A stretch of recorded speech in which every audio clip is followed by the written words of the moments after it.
I met this Japanese guy, and I was drinking beers with him in a bar here in Cairns, and the bloke had been living in Australia for a little while, and I kind of said, and we were just talking about the country, and I said, mate, how are you finding it? He goes, I love Australia. He goes, don't get me wrong, but it's a really strange place. And I'm like, oh, how so? He said, in Japan, if you like someone, you are respectful. You call them sir or san, or you use titles, and Yes. you bow to them and you do things. So those things. If you don't like them, you call him, I'm going to swear too, dickhead or bastard or something like that. And he goes, in Australia, if a man doesn't like you, he calls you sir. If he likes you, he calls you dickhead or bastard. It's very strange. And I was sitting there drinking my beer and went, yeah, that's exactly what we do. And imagine trying to write an algorithm for that. And because these things become moral arguments, so it's not actually about solving the problem. Yes. And so I think it's just too much is going to get swept up in the same bill, because so far we've been talking about hate speech, but one of the things that's really concerning is how ordinary debate and discussion is also going to potentially get swept up in this. And one of the clear ways in which it's going to be doing that is because of it remains to be seen how hate speech is actually going to how it's actually going to be implemented, because so much depends upon Ofcom's going to be forming a committee. They're going to be consulting experts, whoever those experts are. So there's a lot that remains to be seen. But hate is often, it's sometimes exclusively, is often interpreted or understood as being hate towards somebody in terms of their identity. So, for example, like you as a ginger saying maybe, but so now of course one of the issues is, of course, everybody is against bigotry and discrimination. You don't want that. But then what actually counts as discrimination? So the definitions I've been doing, nothing much, but mostly in the last few weeks, this is what I've been looking at. And if you see the definitions of hate in the different policy papers and in the different academic papers keep on changing. It keeps on changing as to how hate is exactly defined. But also the notion of what counts as an identity group keeps on changing. It keeps on growing. So that there's ethnicities. Well, ethnicities are even actually divided up in different ways in different countries, and also over time. So, but if you like, for example, I found online a really lovely, really handy chart of how different racial categories have been defined in the US Census. It changes really enormously, and how Americans divide up race and ethnicity is completely different to how we do it in Britain, and it's changing over time as well. So that's one of the issues about how you actually form somebody in a different category. But there are other categories as well. But one of the bottom lines is that what it is to be an identity category differs depending on the category. So here's one of the problems: is if religion is one of the identity categories alongside like race. Well, I don't like to use the word race because there's no real clear boundaries between races. Where there are different population groups, but but in terms of the genomics of it, genetics of it, there's overlaps. There's overlaps, and there's one race, the human race, basically. But in terms of different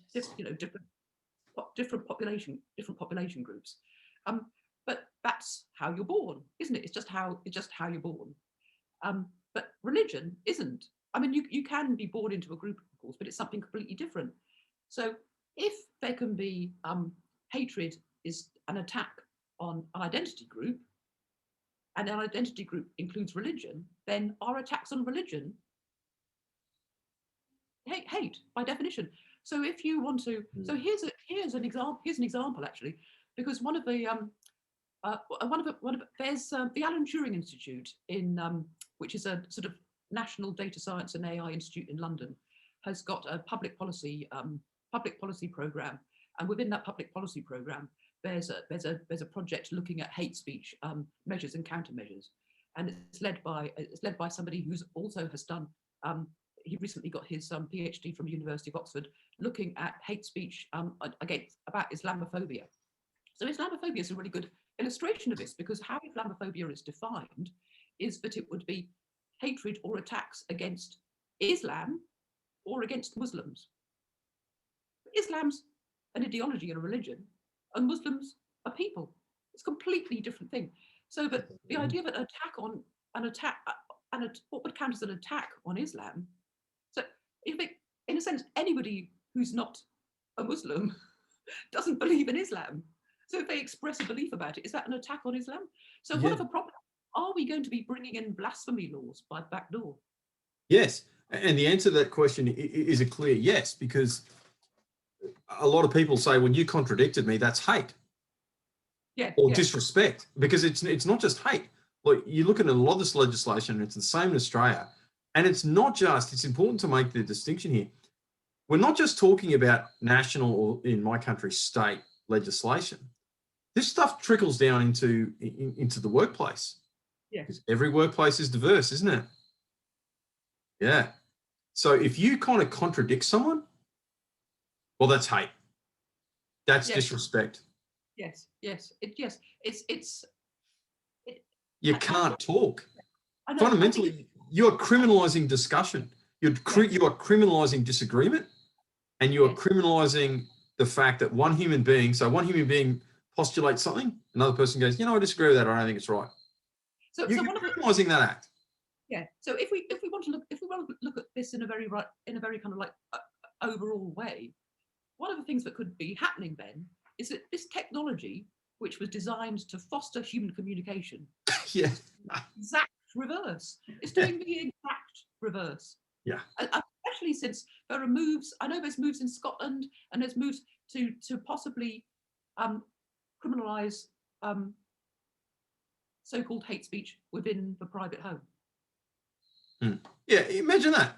So like, a perfect example of, we've been making the ginger jokes, and my middle daughter, Zalia, and I can say this because there's no chance at all of her watching it, because, like, what is this Facebook? It's so passe. And this YouTube thing you talk about, like, they've transcended that, mate. We are don't delude yourself. You're in the dark ages. But she does genuinely, and or at least I hope in a loving way, pick on me for being a ginger. So we'll be sitting there eating dinner, and she goes, gingers. And how do you walk in the sun? Like, what's it like being? It's like, and all of it is tongue in cheek. But again, that will be illegal. And look, let's agree, for the sake purely of conversation, that there needs to be some sort of legislatory / authority response to this to resolve disputes, because that is the job of legitimate authority, is to resolve disputes, to stop people from resorting to violence. I get that. Why does it have to be criminal? Because, like, if you just made this a civil thing, and the great thing about the British civil law is, like, if you want to if you want to make a case of slander or something else, you have to prove this person wronged this person in this specific area, and they wronged them this percent or this X amount of dollars. Why can't we just leave this to the civil?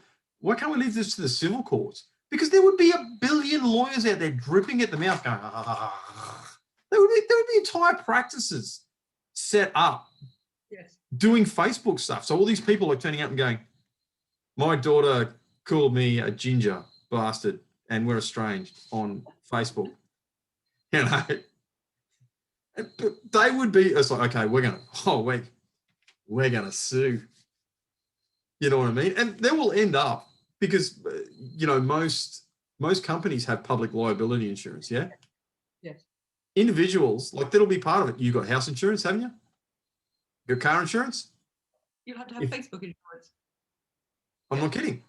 Yes, it's interesting. So actually, this is so tied up with one of the problems with law, and I presume it's the same similar in Australia, is that it's virtually impossible to take anybody to court for libel, because in Britain all libel court cases start at the High Court, because it's so expensive to do it. You can only claim in terms of, not like a damage to your reputation. It's got to be in terms of costs that you've had. So that, say if you're a celebrity and you think no one's buying your record because someone's libeled you, then you can claim the money back. But you've got to. There's no point of taking a case unless the person who you're taking it against has got the money to pay you. So that means it's a law only for the rich. So that if somebody could be doing stuff online that's false, but's really harming your career, it's really hard to prove, because you don't necessarily know. So that's But yeah. but in some ways, isn't that a strength? Because my understanding of, and I can't read the minds of obviously the justices who, and because it was an evolution, but basically the message I get is what they were kind of trying to say is like, you know what, guys, suck it up. Like, Yes, yeah, really, these petty insults that you're slinging at each other, you yeah, yeah, let it be yeah, important. yeah. I mean, I think is it because that's also a part of how we identify what the problem is and how much we want to clamp down on it. So I think that's another aspect of the dehumanizing aspect of a technology, because you think you must have a totalizing solution, but we can. But for people who are working on these algorithms, who sort of admit there are problems with them, they just think, oh, just give us some more money and we'll can tinker with the problems. We'll just carry on trying to define hate speech and we'll sort it all out.